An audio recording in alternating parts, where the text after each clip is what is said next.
Welcome back, card fans, to a little bit of a new style of video. Not really one that we planned, one that just kind of became a possibility because of two similar purchases we made around the same time.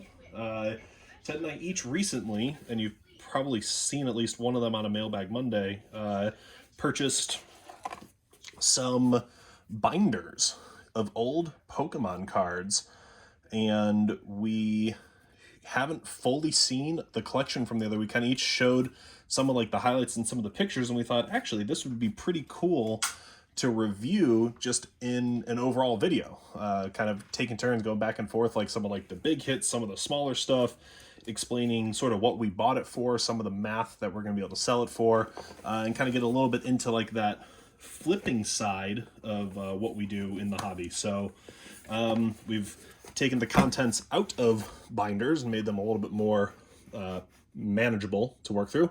So I've got everything in this little box here, and Ted's got his little carrying case that he brings over when we film videos so that he can keep everything safe when he goes back and forth between here and his place. So yeah, what do you want to start with? Commons? Yeah, I think commons, and then work up to the big stuff as we go. So I got mine, kind of a lot of my commons and stuff here unsleeved. Now, some of these are pretty just generic, normal stuff, but some of them are kind of intriguing. Here's my stack of commons out of my binder. Oof. So, I think I took out... I don't think my binder had any energies, actually. Really? Okay, so mine had a pretty decent stack of energies. Now, I'm going to try to get this on the camera here to show you guys. So with shadowless Pokemon, like with the actual Pokemon cards, it's really easy to spot because there's obviously just no shadow on it. But out of those same packs, there were still trainer and energy cards. So those are still technically considered shadowless and hold a higher value, especially when someone's trying to get a full set together of shadowless. So I'm going to show you two different cards here. I actually don't know this. So I'm gonna learn y'all something. When we take a look at this energy, look at the very bottom here. Let's see if we can get it in focus there. So do you see the years at the bottom? I don't know if you can hold it that close.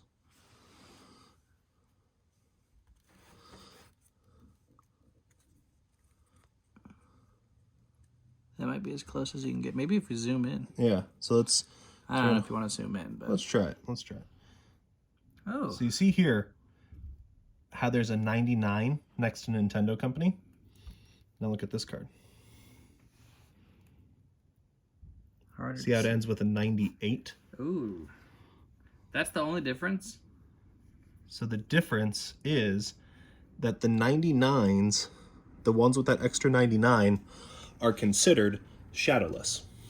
Now, it's with the energies, you don't notice as big of a difference, but I'll show you with a trainer, and you'll be able to spot the difference on it. So again, with a trainer... Get a lot of shadowless energies here, Bob. Yep. So this one's a regular trainer. And let me grab a shadowless trainer to show you the difference.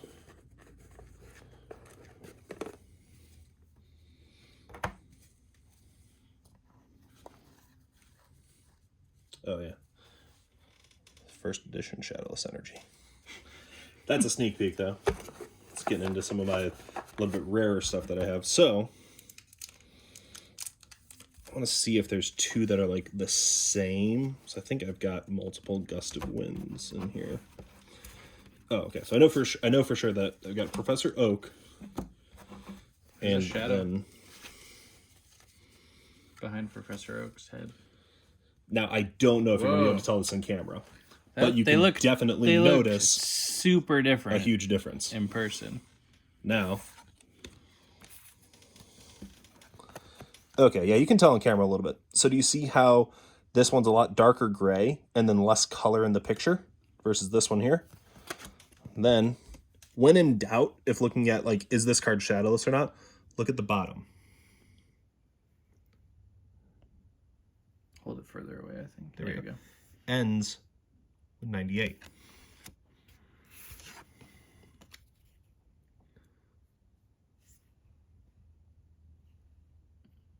Ends with 99. I'm going to have to go look at all of my energies and trainers. All of you are all going to run right now to all your old Wizards of the Coast cards, and you're going to look at your energies and your trainers to see how many shadowless you have out there. Oh, boy. So there's Josh teaching y'all something. How about it? Been a while since I provided some next level knowledge. I don't think I have anything in this stack of commons other than just to show like the diversity of sets, which is really cool. Yeah, this had like this binder had like every Wizards of the Coast set. Oh, that's awesome. That's all newer stuff, but obviously going back, it had base set 2, jungle, fossil, all those as well. There's some jungle. And so the way this binder came organized was by Pokemon. So, as you can see right here, because Voltorb's cards are pretty much all common, it would be all in the same sleeve of the binder, like one binder pocket. Okay. There'd be like Voltorb on the front, but then there'd be like 6 Voltorbs behind it, and they were all different. Oh, that's awesome. I think for the most part. So like this one, Rocket Voltorb, base set 2. And then whatever that is, Lieutenant Gym Surge's, Heroes or Gym Challengers, I don't know Lieutenant which one. Surge's Voltorb, and then a first edition Rocket Voltorb, and then the other Legendary collection. Legendary. So you'd get to like Ditto or Blastoise or Charizard or whatever, and you're just like, well, who knows how many there are in here, and it was a lot of fun to just go through Pokemon by Pokemon and grab and be like, okay, there's 2 of these, there's 5 of these, there's 9 Caterpies or whatever. It was a lot of fun to go through. That's awesome. Mine, not as much variety in the commons, but some good ones. So like, Pikachu, pretty much all the starters make an appearance at somewhere. Good mix of common and uncommons, Arcanine, Charmander, bunch of Eevees. All of these ones, pretty much like base set, jungle, I think some fossil, maybe some base set 2 mixed in, but for the most part, nothing beyond like those first couple ones, but and then just 4, 5, have 5 Charmeleons on the back here, couple like Bulbasaurs, so just a really good variety of Pokemon, and a lot of like really nice like starters, all in pretty good condition, ones that pretty much have been in binders since these cards were pulled, like maybe played with like a little bit like super light play on some of these, but nothing crazy. Yeah, I think, there's a nice little card. Oh yeah, ooh, that's worth like, that's on. Mine were all pretty good condition wise. Unfortunately, when you get these binders, it tends to be some of the nicer cards that they had out more, and they were playing with or handling or showing around. Yeah. So potentially traded for. Or there was a couple of the hollows out of here, and I don't think I brought the cards that were heavy played, unfortunately. But yeah, I weeded all of the heavy play ones out because those, I'm not selling them. Yeah, so I have them in a separate pile. I use them as like filler for stuff if I need, or I'll just like hold on to them. Yeah. But there's probably out of I think there was like about 700 cards or so. I think probably 30 of them would be like I wouldn't sell. Yeah. So that's good. That's not bad. Because you expect that you're going to get some of those. And when you're buying these big lots, like you're not expecting like, okay, I need to sell every single card in this to make it worth it. Like if you're buying it that way, then you're probably paying too much for it. And when I'm buying, the other thing too is when I'm buying a binder, I'm not expecting the seller to have gone through and looked at all these cards. No. They just grabbed a Pokemon binder and said, hey, here's my binder. Now, the good thing about that is the seller... You find some gems. The seller didn't go through and look at all the cards. Yeah, exactly. And that's where you get things like this, probably a $25+ card, just in a sleeve of a whole bunch of other Pikachu cards. And they were just like, oh, whatever, it's just a Pikachu card. It's like, no, it's actually a first edition in pretty good shape. And that's why these are so fun to go through. Yeah, because you're open. It's not opening packs, but it's that similar feeling of like, I have no idea what I'm about to see. I know it's Wizards. Yeah, I know, you know. Yeah, I know there's a couple cards in here that I purchased because of this, right? Like these couple of cards, and we'll and then you just find some random things. So for me, actually, one of the biggest surprises in this binder for me was all of these shadowless trainers. So these actually start going, especially like this Professor Oak one, like I've seen those sell for like over $10 a piece. Wow. If not more. Is that a rare? No, it's just an uncommon. Oh, okay. So like that for me was one where like, holy crap, there's a bunch of like overall shadowless cards, but then once I realized like how many energies, how many trainers, and just how many like Ted said, this one was very similar. It was like based on Pokemon type is how they did it. So like, you know, I would get to the Psychic page and I was like, oh, there's like 2 Drowsy slots on here, but 4 shadowless ones. That's awesome. Yeah. So I'll jump into my next section here, which is my first edition, and then my shadowless. So first edition Wizards of the Coast cards are always valuable. Now, I will just throw this out here at this point in the video. Josh's binder had a lot more shadowless and first edition cards than mine. Yes. I have a lot of hollows, and I mean, you had more hollows than me. I had by more. A good amount. I had more shadowless in first edition than I thought I did. Yeah. But Josh also paid more than double what I paid for mine. I think almost close to triple. Yeah. I think what we'll do at the very end, we'll reveal like how much we each paid for it. Yeah, I'm fine with and that. And then I would love to hear like just in the comments from you guys like who you think like had a better value, why you think we had a better value. Because like yes, I paid quite a bit more.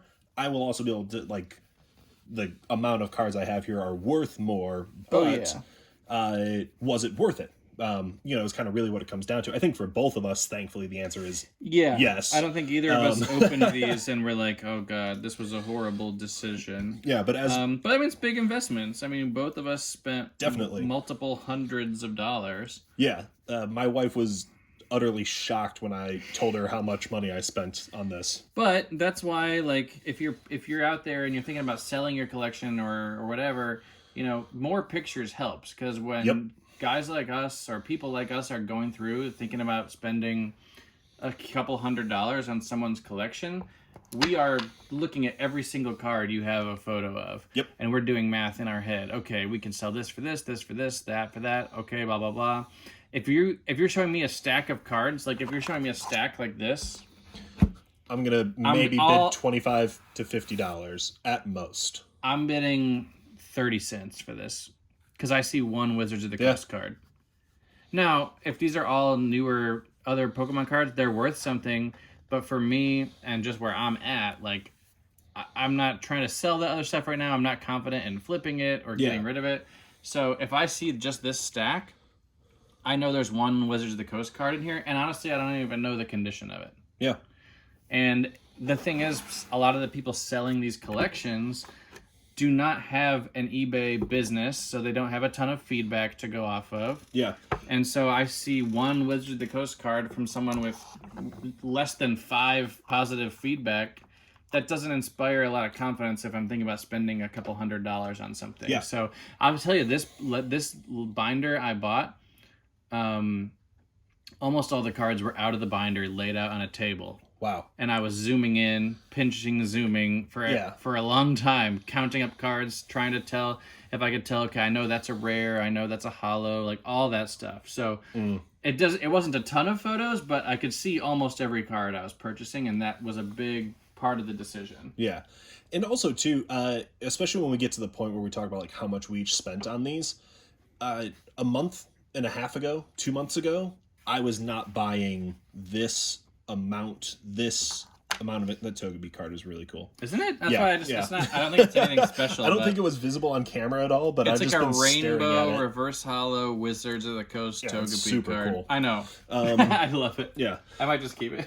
definitely. So yeah, but like a month and a half ago, we were not buying this amount, this level, this quality of cards for flipping. We were buying cards for $5 that we were hoping to sell for $15 to $20. Yeah, exactly. And we were doing 5 of those transactions a week. But the thing is that what's really cool about this hobby is it's so easy for it to fund itself. None of the money that I spend on these is coming out of paychecks. It's not any of the money that I use for supporting my family. Like I'm not worried about not making my mortgage because I'm spending hundreds of dollars a month on cards.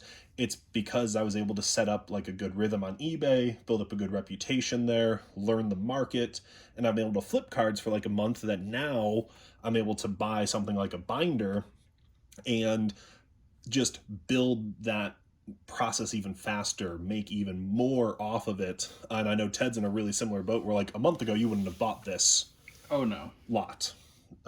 But now because of like a month ago I was only buying Yordan Alvarez cards and he's not even a Pokemon. That's true. There's still hope though. There's hope. He was only a rookie last year. I do hope he evolves. The man could evolve. Anyways, but no, I mean this is like it's not for everybody.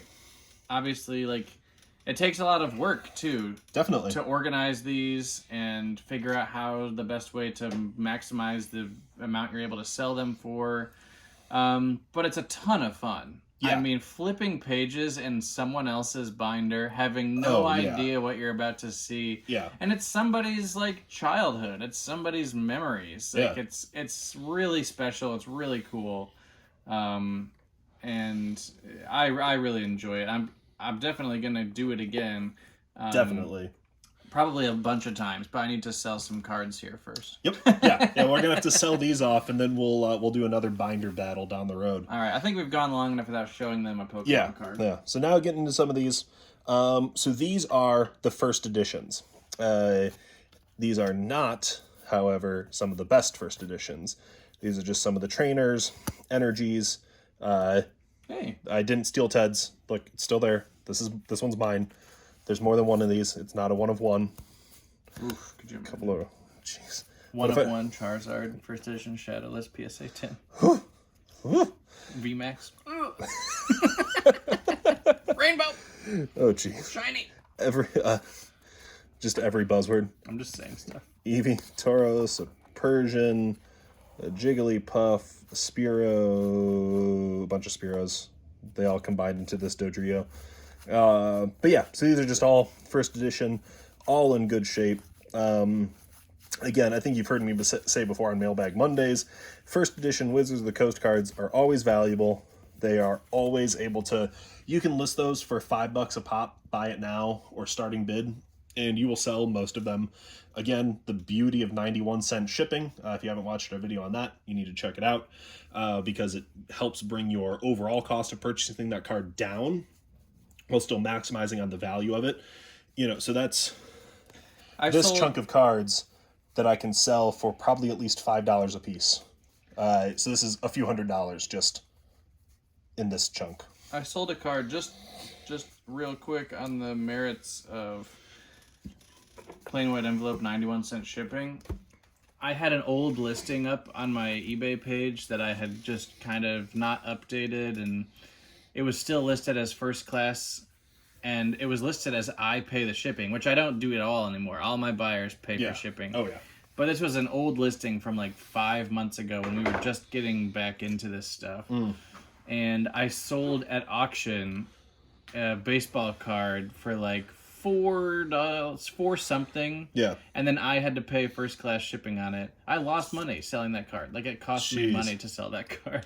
My next stack here, this is just my uncommons. So nothing special in there. No shadowless in first edition or anything, but just to visualize, like this is my commons, this is my uncommons, just to show kind of the volume of cards. This binder was full. It was full, yeah, of cards. So my next, and again, I actually put all these cards in here like when I went through this binder like a few days ago, so I do not remember what's next, but I do have everything organized here. And my next little section is first editions. So that's the first editions that came in here. Now this binder, this listing did not advertise first editions.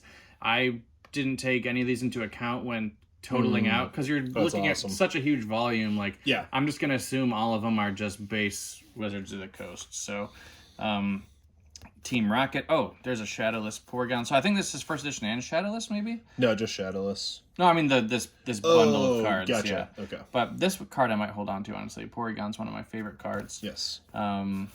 So nothing too crazy in here. Dark Machoke, Shadowless Growlithe, Dark Trio. That's a rare, the Dark Trio. Yeah, it is. First edition rare, always nice. Yeah.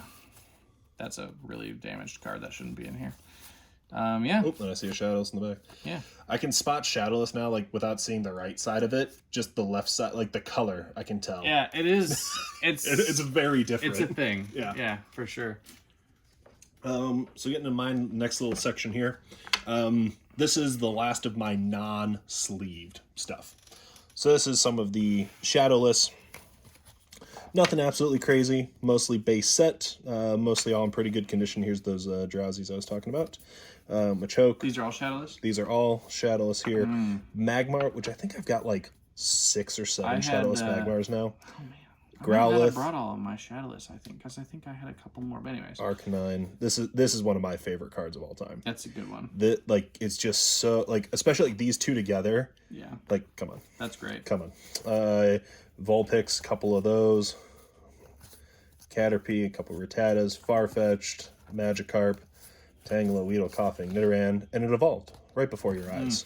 Much like Yordan will do this year. Thickness of the HP, everything on the shadowless is just... Yeah, I'm definitely working on getting together a full set of base Shadowless. That's like my next collection. I've got... This one helped quite a bit with getting some of those, but... So these are these are all rares, I think. Wow. Yeah, I think these are all non-holo rares. Crazy. So that's a nice little stack. Definitely. Couple of legendary that Pokemon. Is such, that's, for me, that's a lot of memories with that boy. Yeah. Oh, a couple from like the E series. That's really cool. Yeah, this had now this that scissor is cool. This binder also had a ton of non-Wizards cards. Like, probably just as many as you see here. Probably just as many non-Wizards cards that I didn't even bring. We were up texting till like 2 a.m. one night, like going back and forth of like, is this a Wizards? Is this not? Ooh, that Espeon. Yeah. Ooh, I don't think I've ever seen that card before. Light Dragonair. That's really cool. Classic. All 3 birds. I get into some old stuff there. Ooh. This was just so much fun to go through, as you can see. Oh, the muck is trippy. Yeah, he's having a rough time. That is peak pandemic muck. Wow. Yeah, I mean, it was just sick. Yeah. But anyways, what I was going to say was this binder had like every set of Pokemon cards from 99 through like 04. Wow. I would say, like, everything. So that's what I'm saying. Like, when you're going through Pokemon by Pokemon like it was, you had no idea what you were going to see. Yeah. And I was like doing this and like this channel, I have gained such an appreciation for non-Wizards, just like all like the art on some of these Pokemon cards is just so cool. I actually watched our ETB video on the way over here because I think it went up today. Yesterday. Yeah. So yeah, I enjoyed that. I have one last section to go through, just my hollows. So okay, so I'll go through this section here. This is some of my Shadowless, but a little bit nicer ones. Oh, actually, I have 2, so I have 2 more sections. So Ivysaur, Charmander. So this is kind of like the starters. That Squirtle card is Squirtle. so This is a rare Shadowless trainer. rare shadowless trainer, rare shadowless trainer. Then just some of my rares. Love this Dragonite. And then some of the rare first editions. So Pinsir, Flareon. The Evolution rare first editions are always worth really good money. Pidgeot always worth good money. Card. I feel like Jolteon gets all the love, but Flareon is such a great card. And this Vaporeon card is just super iconic. Shadowless then we got Pidgeotto. some Shadowless rares here: Pidgeotto, Beedrill, Electabuzz. Now, again, this is we're gonna teach y'all some stuff here. This Kakuna. Did I teach you about this? You taught me this. Yeah, this is something that Ted taught me. This Kakuna looks, shadowless, unsuspecting. We'll zoom in here. Length, 2 inches. Length, 22 pounds. Not 1, but 2. Length error, shadowless, which is pretty cool. So you can get length errors for pretty much any Wizards card, or for any, base set. I've only seen it in Bulbasaur and Kakuna. Oh, really? Yeah. I feel like I thought I saw... Maybe. I don't know, but Maybe I'm wrong. So it is something worth looking at on base set. Now everyone's going to go back, look for the extra 99 on the bottom of their trainer cards, and look for length on their... Got to. Yeah.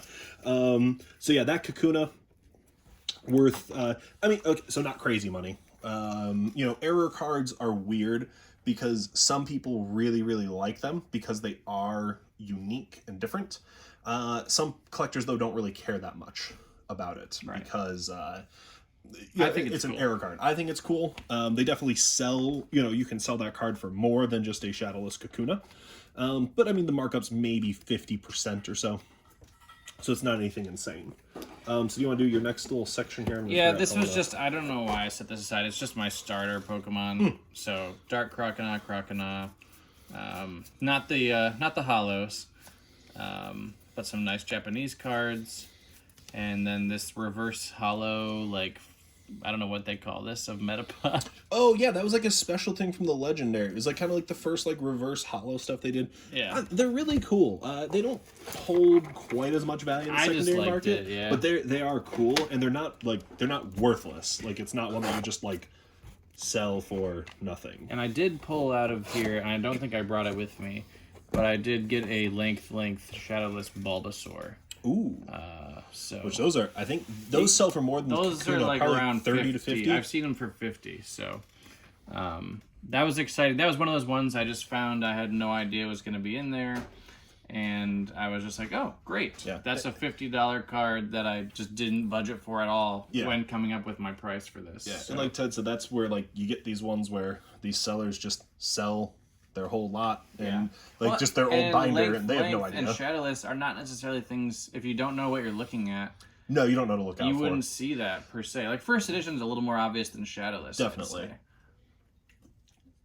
But yeah, Shadowless not known to everyone, and definitely length. If you're not looking for it. I didn't know what Shadowless was a month ago. Yeah. I think. Yeah. See how quickly you can learn? And now look at me. So all I have left is my hollows here. Okay, so I'll do this set, then I'll do my hollows, and then I've got 2 pretty special cards at the end of mine, which were the things that I bought. This one, first edition rare error print card. You see it's got the little jungle stamp down here, but the original base set Electrode art. Again, not a bonkers valuable card, but about $25 to $35. So. Does he have eyebrows? He has He's got little lump. That's weird. Lump brows. Did you watch that TikTok I sent you? Oh yeah, I loved it. Now this is some of the first edition Shadowless. First edition Shadowless go for at least $25 a piece on eBay. Doesn't matter the card, they only go up in value from there. So pretty much each of these you're seeing is $25, except for Growlithe, which is about a $50 card. This one is, I don't know if I want to sell it. I love it. I just said when we were looking at the Shadowless ones that Shadowless Growlithe is one of my favorite cards. And so I might instead look for an Arcanine to pair with it.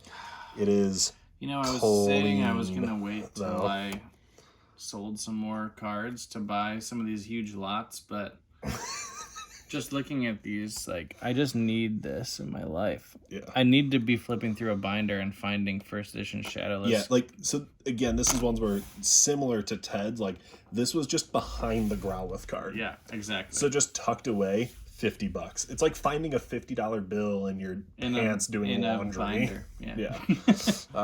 Poliwag, Weedle, Machop, Metapod. So those are the first edition Shadowless. You can tell we've gotten serious. We're into the top loader portion. I haven't gotten mine organized that much yet because top loaders don't fit in my little case here, sideways at least, and I didn't have room. So, Ooh, I love this card. I don't know what that is. That's a Yanma. Oh, Yanma. Yeah. So this is all my hollows I pulled out of here. One of my highest percentage flips ever. I bought a first edition Yanma for like $2, and I sold it for $35. Ooh. So I was pretty happy with the amount of hollows I got here. Definitely. It was more than I thought, more than was pictured. So, oh, Japanese Heracross. Oh, that's a great card. Dang. Yeah.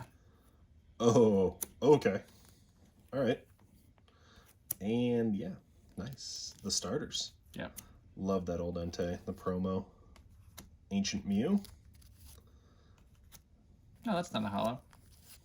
Promo Neither card. is that. Oh, wait, hold on. We might need to, do you just want to do this now? Oh. Are we doing these? Yeah, let's do it. So we'll do this on camera here.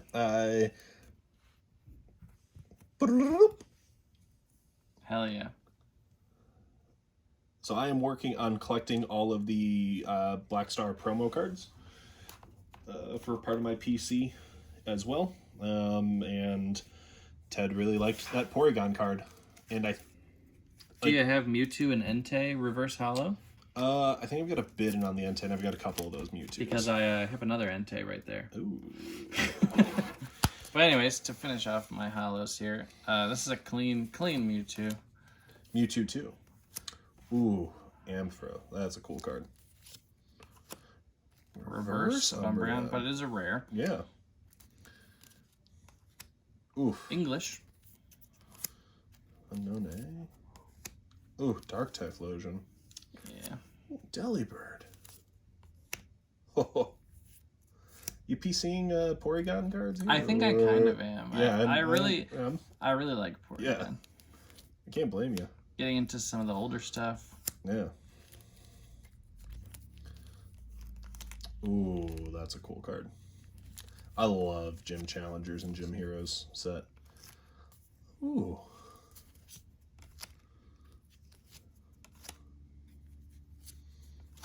Oh, legendary Hypno. Weezy. Brock's Rhydon's actually a pretty valuable card. That's probably Really? Yeah, those go for about 30 a pop. Dang. This one's super clean. Chansey. Oh, it wouldn't be Ted with Pokemon unless there was a Chansey involved. So true. Ooh, base Gyarados, the classic Lapras, the Ditto, classic. What do you got? Oh, the legendary Jolteon, nice. Snorlax, classic. Zapdos. And the Zapdos. Very Those cool. are my hollows. All right, So it was a lot of fun to open those. Yeah, definitely. That's a ton of them. Yeah. I So 250. Yeah, I know we haven't revealed like the full values yet. I think Ted might have gotten a little bit better value. Maybe. Well, we'll lay out all the cards and show the prices. So we'll go into my hollows here. Nidoking, Vaporeon, Raichu, Kangaskhan, Mewtwo base, Victory Bell first edition, Pidgeot first edition, Ooh. Jolteon first edition. This is about $150 to $175 between those two. About $200 once you factor in the Victory Bell. Now, Shadowless, Hollow, Zapdos, That's nice. Shadowless, Hollow Ninetales. And now, I bought this set because I saw that there were these two Shadowless cards and then these two cards. Ooh. First edition, Shadowless, Charmander. in very good shape. Probably going to sell for about 115 to 125. And then the most valuable card that's been on the channel, because we pulled the Luis Robert off channel, off video. Pre-channel. Dang. Red Cheeks, Shadowless, first edition, Pikachu. That's base set, right? Yep, base set in really good shape. It is not a PSA 10. PSA 10s of this, I think there's one listed for about 35,000. This one's not a PSA 10. It's not worth 35,000. It's great, but it's worth about $400 to $450. Mama. So this is held very far away from my son's reach, because he doesn't know, and I would be devastated. That's beautiful. But this is the main thing that stuck out to me on that binder and what got me interested in it. And like Ted was saying, that's why you list as many pictures as you can, because I would have not bid on this binder at all. Yeah. But I saw that card. Yeah. So for me, I spent. All right, I don't. Again, this is why I emphasized earlier that we didn't. A month ago, we were not doing this, but now we are, because we've really we've come a long way. I spent $675. Is that shipped? On this binder, shipped for this binder. Now again, it sounds like a lot, but each of the between just the first edition shadowless cards. If I sell each in maximum value, it's about $700. I make my money back. Now, that's accounting, auctions, all that. So it'll probably be, once I sell the first edition shadowless cards, pretty much add on top of that, these two will kind of cover the fees and all of that and make me break even. So now, as far as profit, we're looking at about 100 on the Jolteon, about 50 to 60 on the Pidgeot, about 35 to 45 on the Victory Bell, 20 to 30, 20-ish, 35-ish. Any Evolution hollow, base card can go for quite a bit, so probably at least 35 or so, 25 to 35. I'm looking at a pretty good shot at close to 1,500-ish. Once you factor in the rest of the shadowless cards, which are 5+ a piece, all of the first edition cards, 5+ a piece. First edition rares, which are going to go for more than that. Now, I might not be selling all of these. I might be keeping some of these for my personal collection. But then I basically added cards to my PC for free.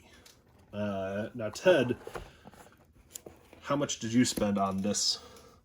Honestly, just massive but amazing value lot. So this is $249. Wow. With $20 shipping. Okay. So $269 before taxes. I think it was like $280 something. So yeah, about $280 probably the out the door price. So that's the take. Uncommon wizards or common wizards. Alexa, stop.